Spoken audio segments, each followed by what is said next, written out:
Someone asked me, this is my last professional conference that I will ever speak at. And they said, we're very fortunate. I said, well, location is everything.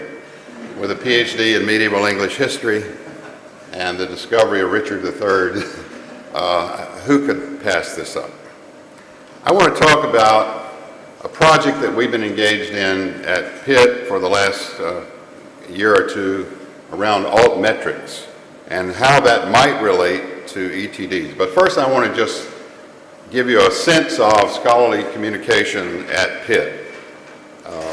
We have a strategic, one of our 5 strategic goals is in scholarly communication, and we want to be one of the innovative libraries in the world around this issue.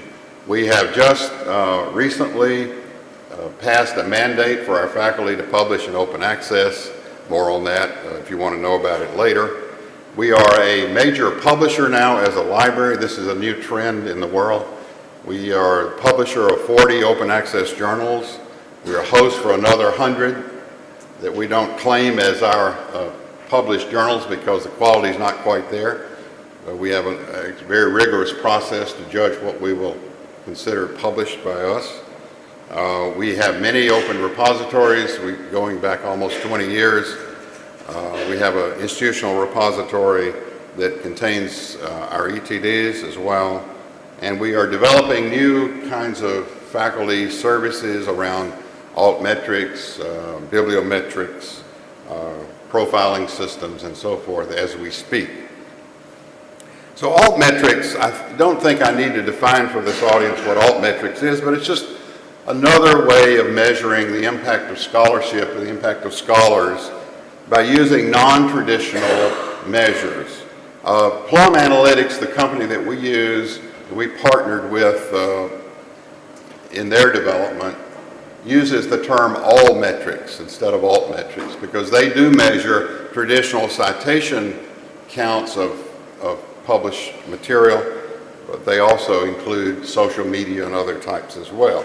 So, you know, this is not meant to stop looking at H factors and eigenfactors and other kinds of traditional measures of the impact of scholarly publishing, but it's intended to supplement them or complement them with new kinds of use.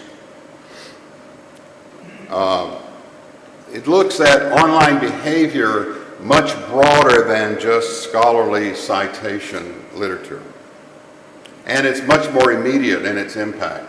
So you know if you're being talked about in social media, you can see that result immediately, not wait for something to be cited or reused in a scholarly publication.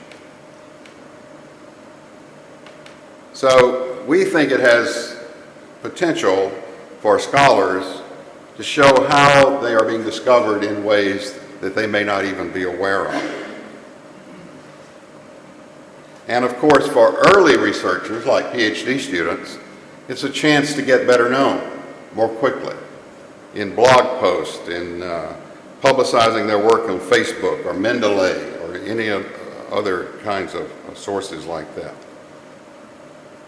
Of course, altmetrics is not popular with everyone. It's being challenged, of course, by a lot of traditional scholars who are locked into journal impact factors and things like that. They say a like is not the same as a citation. Well, of course it isn't. And, but we still think it has some benefit to measure.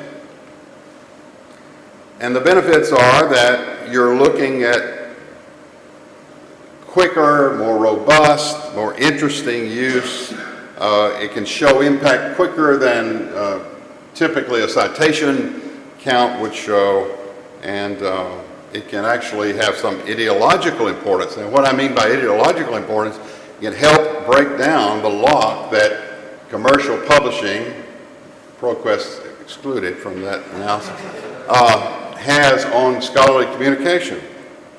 You know, it pushes open access. It argues for open access, for example. So there are a bunch of tools out there now, and a bunch of companies that are getting into altmetrics.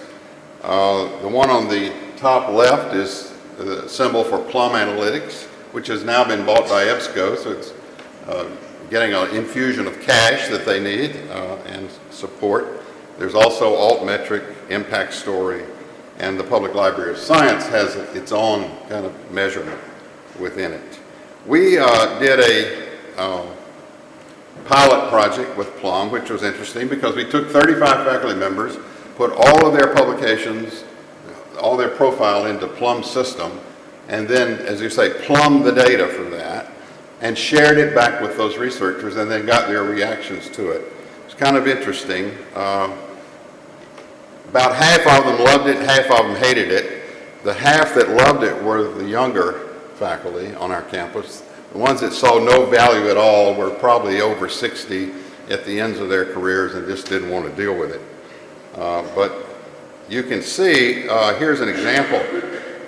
They create something called widgets, which is actually the way of delivering the data about a person. This is a person from our medical school, and it shows articles, chapters, books, others, papers. And then if you can drill below that and get, slide share, slides that you may have put up, you can get, Wikipedia mentions of the person, et cetera, et cetera. And the researcher can then take the widget, embed it on their own homepage, and it'll just continue to update as things happen out in the world.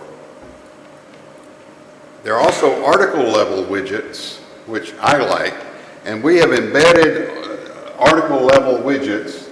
By the way, this middle widget is the old widget. The new ones on the right and the bottom, they've updated those. This widget can be embedded in an article, in an ETD, in our repository.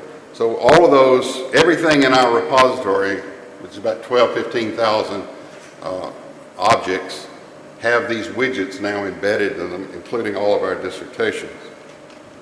And then they just update on a continuous basis.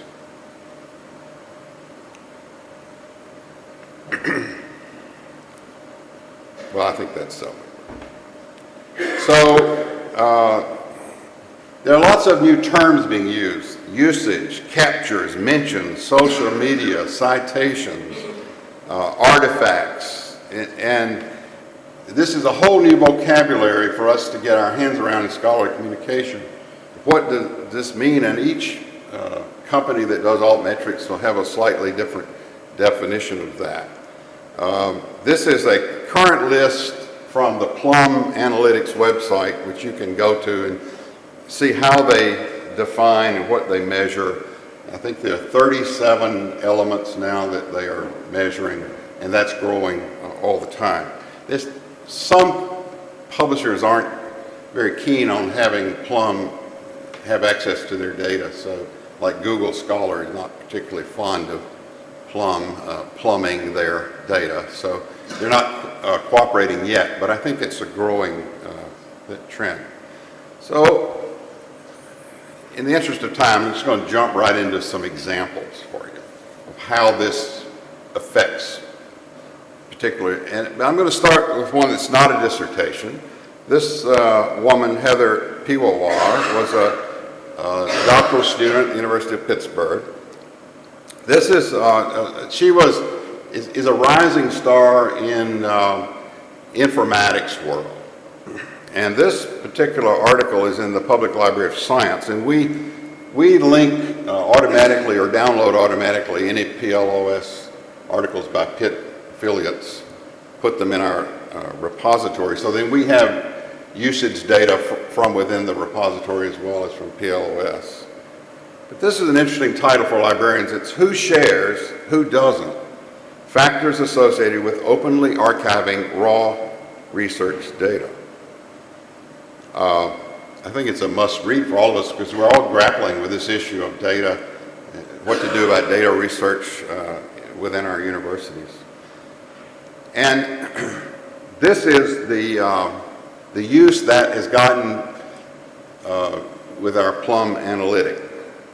And you can see a huge number of downloads. The views in PLOS are 8,500, in PubMed, hundreds. But then if you look on down, there are 132 Mendeley readers who are following this, this article.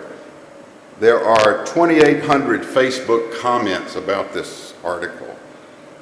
There are 4,000 shares and almost 4,700 likes on Facebook for this work, on and on and on. And it's been cited 8 times in a very short period of time. Twitter, you see all the different ways it's being used. It has not gotten as much download from our repository, probably because it's on these others as well. Now, notice that some of these numbers beside the types are in blue and some are in gray. The ones in blue you can then click on and get detail underneath. The ones in gray, they're not clickable. So we really don't know, for example, Facebook shares, we don't know who shared it, we don't know what period of time, et cetera, et cetera. But if you click on the ones that are blue, you can get some data like this. And this is from, I can't remember where this is from now, maybe PubMed. So let me just talk a little bit about ETDs and how this relates to ETDs. Our ETDs have been mandated since 2004. We started in 2000 with the, optional deposit, which didn't get a lot of use. And until we mandated it in 2004, thanks to a wonderful speech by Ed on our campus and some momentum in the provost's office that generated, and eventually we mandated. And then we have migrated, we started them on the Virginia Tech platform, and then in 2011 we migrated them over to our repository in the ePrints environment that we use there. We have about 6,000 ETDs in our repository. We call it D-Scholarship at Pitt for digital scholarship. I've had faculty say, well, I don't think my work is a D grade. I think it's A. I said, no, it's digital scholarship. We add about 550 ETDs a year, and we do allow people to embargo those from 1 to 5 years, and there are some that get embargoed and they're only available at Pitt, and then we can do a 1-year embargo totally for patents, if they are patents they're applying for.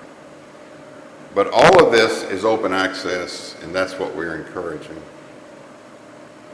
Here's an example from history department, and I want to give you this because it shows how altmetrics can actually, the use of altmetrics can actually affect people. This is an interesting dissertation because it's dealing with immigration, and immigration is a fairly hot topic now, so it's getting a lot of use. Even though it's historical immigration, it still has some application for what's going on in the States right now. So it's in the history department, and you can see it's gotten 755 downloads as a dissertation, but it's also had some Twitter activity, some Facebook comments, and Facebook shares, and Facebook likes. And now we have been talking to the history faculty about altmetrics, and when they have seen these results, they have started encouraging their faculty, their younger faculty, and their doctoral students to engage more in social media discussions of their work. So this has really been a sea change in their attitude toward altmetrics because of this dissertation. Another one in linguistics, I'll show you, done in just 2013, has some download activity and some Facebook and Twitter activity. Bitly, I know very little about Bitly. Do you know about Bitly? Where it allows you to shorten your URL. And so Plum even measures that kind of activity. It's click data. This is one in actually in engineering, was the first school on our campus to embrace ETDs, even before we mandated them, they required them of their students. This one has to do with bioengineering and skeletal muscle healing. And it's gotten a lot of play as an ETD, and one delicious bookmark. I don't know much about it. I had to learn these terms for this presentation. Delicious bookmark, but it's you may know delicious. I don't know much about delicious, except someone used delicious to save this bookmark, or to bookmark this dissertation. And then this is one in the field of medicine where we, by the way, the University of Pittsburgh is, I believe, number 3 in NIH funding and number 8 in NSF funding.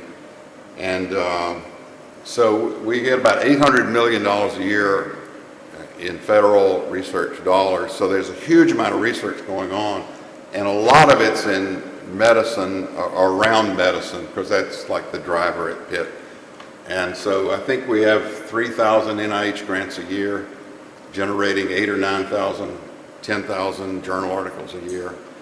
So you can imagine the fun we're going to have in the library implementing the open access mandate with something like 20,000 journal articles a year being produced by our 6,000 faculty. So it's no fun trying to do that. But anyway, this is a dissertation that has a little more Facebook activity around it. Here again, we can't yet get below that data. We don't really know much about it. So we think, last year, Joachim, I don't know how to say Schopfel, put out an article in DLib about adding value to ETDs in institutional repositories. We believe that Plum Analytics gives our institutional repository added value in helping to implement these various types of services that an IR should provide for ETDs. Certainly the first 3, very much so. So here's the question. Why do altmetrics matter for ETDs? By the way, if you did an altmetrics study of a senior or even a mid-level faculty member's work, it is amazing what's there that they don't even know about. I mean, the amount of use they would get from one slide presentation in SlideShare, for example, or from Mendeley, or from any of these social media things. It's eye-opening to them when they see the breadth of that use. When you do it for a dissertation, you get far less. Now, I didn't have time to look at 6,000 examples to find the most popular social media, but I think what this representative sample shows is there is very little social media measure now, or ability to measure impact in social media from dissertation literature, because it's so new, and because this is the first research effort by a doctoral student, or serious research effort. And so they frankly probably haven't begun to utilize Facebook to talk about their research, or to connect in Mendeley to other people doing similar research. But as they grow in their socialization to their discipline, they will hopefully increase that visibility. And I think as they become aware of the altmetrics in our ETDs, in the institutional repository, this will encourage them to do more of that, to get known better, perhaps.